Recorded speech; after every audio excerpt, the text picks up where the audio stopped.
it there. Or you can go to my channel, and once you're on my actual channel, in the search box up at the top, how to fix a sagging door. You just punch that in, click on there, and then what it's supposed to do is any video on my YouTube channel where I'm talking about how to fix a sagging door, however way I'm doing it, those should come up. Maybe you'll press in how to fix a sagging door, and you think, hey, wow, there's 15 different videos. Video Joe talks about how to fix a sagging door, or how to fix a crooked door, or how to fix, whatever.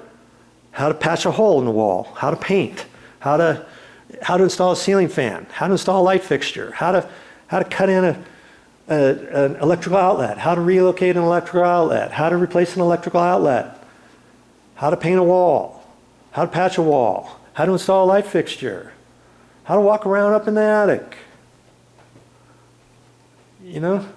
Whatever it is you want to know. And if you can't find it on my channel, just type it in the search box and hopefully you'll find it. Okay, there's another tip for you. Let's see here, see this door? It's all nice and clean here, isn't it? But look at that hinge.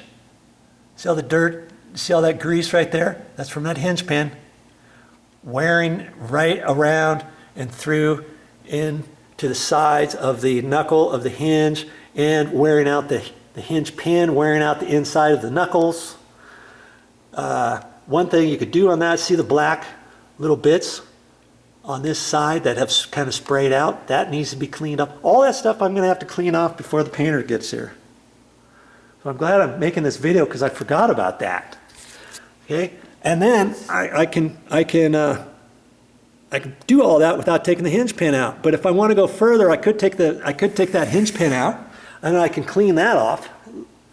I can clean that off with my simple green, whatever, and I can get some grease, and I can put a little bit of grease on the hinge pin, and then I can put the hinge pin down with a little bit of grease. I mean, that works too. Incidentally, you could do that on your doors more than likely you've probably never done that to your doors, and that'll fix your squeaks.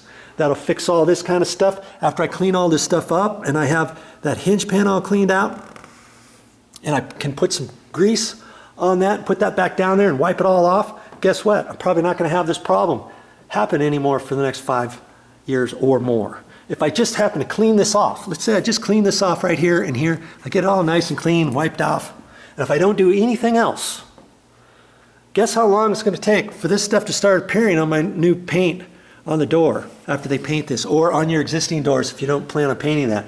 I don't know, maybe 4 or 5 months, maybe a year, maybe less, if this is still rubbing really super hard.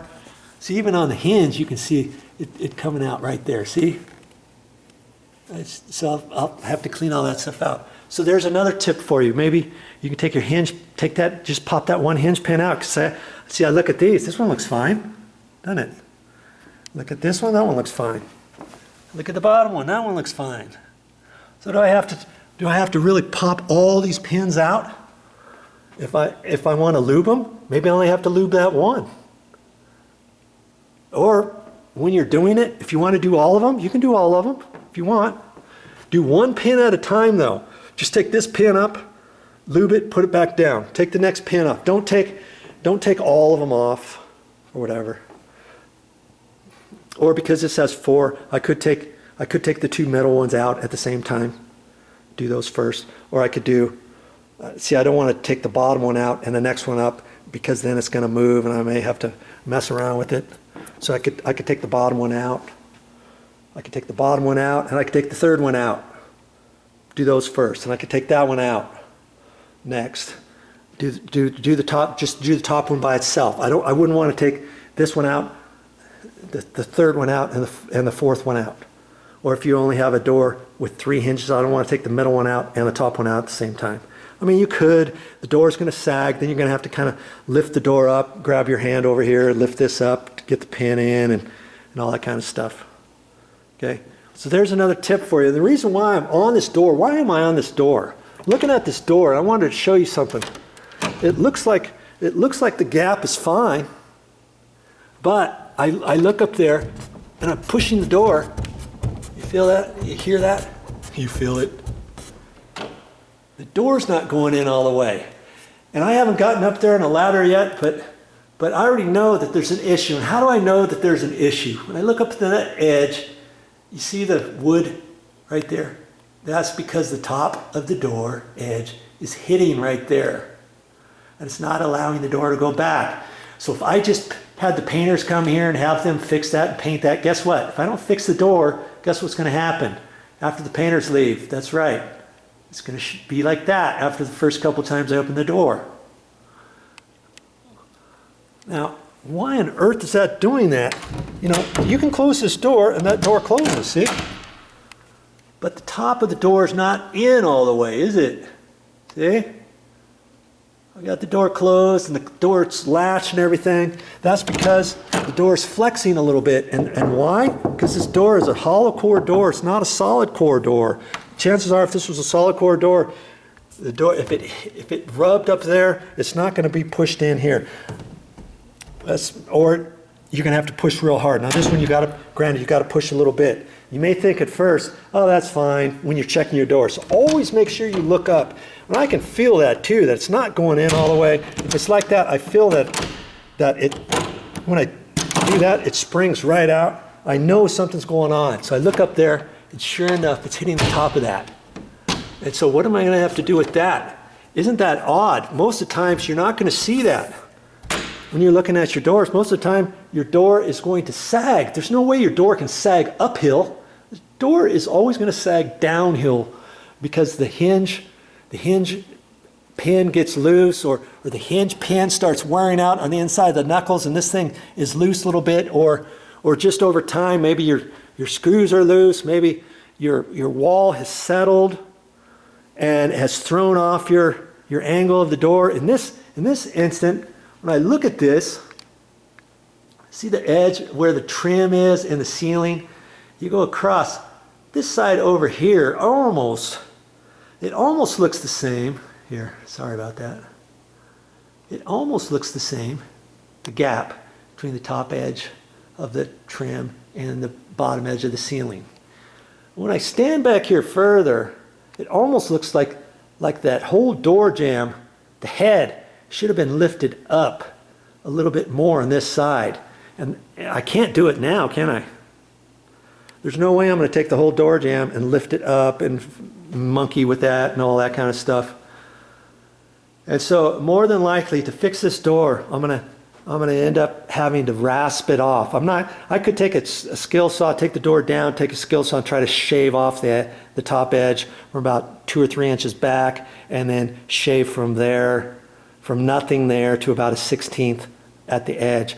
When you do that, it's kind of tricky to do, especially if you're not knowing what you can do. You can flip up the edges and break the edges of your surface of your door, and you might have some flakes coming down, depending what kind of door it is. If it's not a paint grade door, if it's a wood veneer, it's going to lift, and you're going to look on there, and you're going to be like, whoops, now I know what Joe was trying to tell me.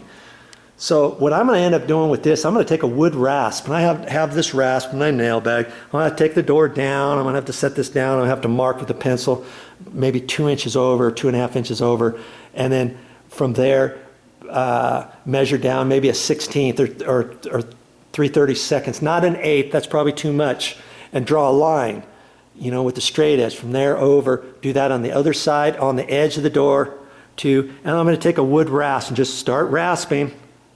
I think I'm going to end up making a video of that on this one, because there's a right and wrong way to rasp too. If you rasp all the way through, and if you're not taking care, you could start flaking off and breaking off the other edge of that door, down, if you're not careful. So I'm going to have to kind of, when I have this down on the ground, I'm going to have to use the rasp on this side a little bit, and then go on the other side and go from there to this side, and then on the edge.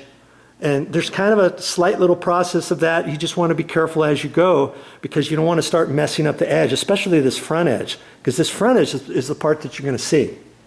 And when you get all done, you don't want to see some big old oops, and sorry about that. If anything like that, if you had it on the inside, can you see? Nobody cares about the inside of the door as much.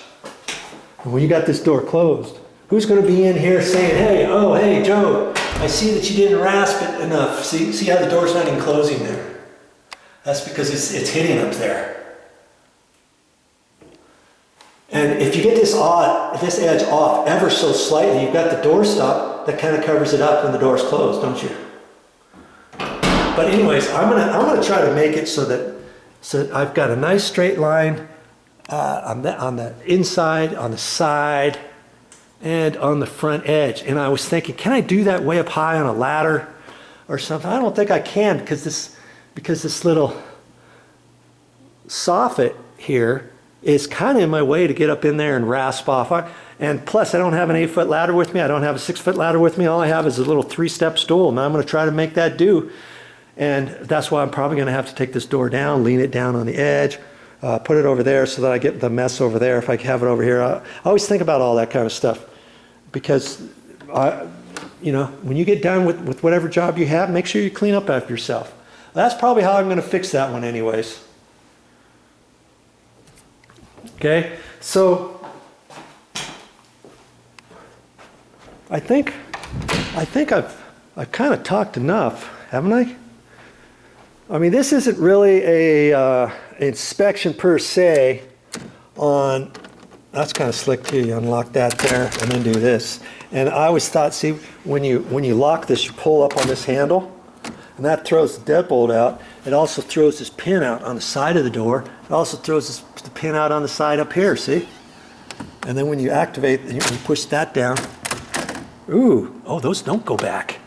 Look at that. Oh, I see. It goes in through that, like that, see? Right like that. Maybe those stay out all the time. If I lock that, let's see. Oh, good. Oh, I see. Now, to get ready to lock, you have to lift up on this. As you lift up on that, that pushes those pins all the way in. You'd think it's locked, but it's not. So whenever you see a door like this, don't make the assumption it's locked. If you've got the actual thumb turn, now you got to turn that, and you feel an actual click, and now the door's locked. Because if you got that click unlocked, you think it's still locked because you had pulled up on here. You shouldn't just be able to go down like that and open the door. Okay? And I see one thing I'm going to have to do is, see here, the door was hitting the wall right there. There's a little indentation right there. See? Right there. That's because they didn't put a door bumper on this door. And I think they thought, oh, I don't want to put a door bumper on this door because it's out in a big old wide room, and then you've got the door bumper there. But when you look at all the other doors, see, if you got a door bumper there, then the door bumper would hit the wall. I mean, this, I could put a wall mount one right there. And I used to do that on commercial jobs, and I'd have the little thing right there. You could screw it into the wall. You could cover that up. Nice silver one, a stainless steel one with a rubber trim on it. In fact, I might end up doing that, or I'm going to have to patch this, or have the painter patch that, put a door bumper down here. But if I don't want a door bumper down there, then I could just do the one on the wall and be done with it. See, these kind of door bumpers. This is the kind you want. And that one wasn't even screwed in all the way. I like these because you can unscrew it. So you just loosen it up and it comes off, and this part stays there. But see this one here? Somebody's used that. See how it's bent out? You can't really fix that per se. And so I may get a new door bumper for this. I could take this one into the store, get an exact one like this. That spring would be nice and tight. Or you could take this and you can cut the spring off right there. If you're so inclined, put a screwdriver in there, take some electrical wire cutters and pinch and really bear down on it, break that off. And I could do that too. Good. And then you fish it in there and tighten that up just like you're screwing it in. Okay, I can look at that. It doesn't look bad actually. Before, remember, it wasn't screwed in all the way. It wasn't screwed in all the way, and I could tell that. But now it is. I like putting those in because you can just screw that little foot thing on there first with the screw, and then put that on just like that.